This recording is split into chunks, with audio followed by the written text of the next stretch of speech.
What do you think of Trump's appointments thus far? I actually think that people shouldn't have expected anything different. But I'm somewhat encouraged because I think that the United States is more powerful today than it was last week. And it's not going to be more powerful in 2 months from now from what it is today. What is going to happen is that Trump is going to lead a government, from what we're seeing so far, that is only going to be more divisive inside the United States, and that is going to cause a lot of trouble because the economy is not doing well and it's going to do worse.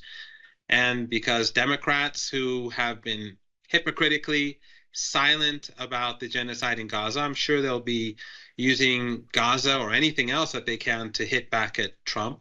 So he's going to have a lot of trouble at home. And the hypocrisy of the previous administration, people like Jake Sullivan or Netanyahu's lawyer, as they like to call him, Blinken, that hypocrisy is gone. This team is going to, I think, be more easy for people to read across the world. The United States has lost its soft power. I mean, there's no doubt about that.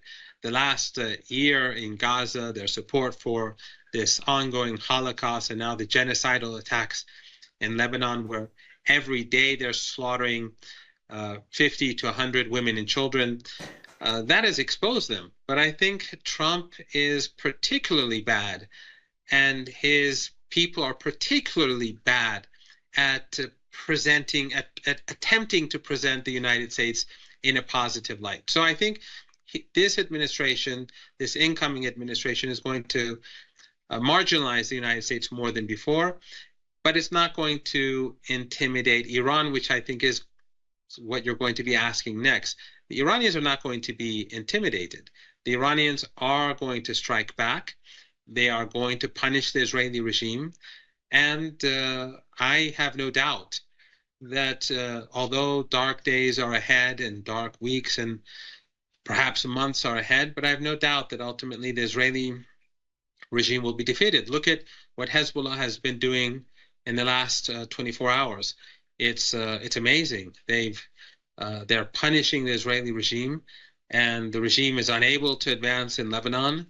They're on the receiving end of strikes in Tel Aviv, despite the fact that they were supposed to go all the way to the Litani River in Lebanon. They were supposed to be there by now, but they're still stuck on the border.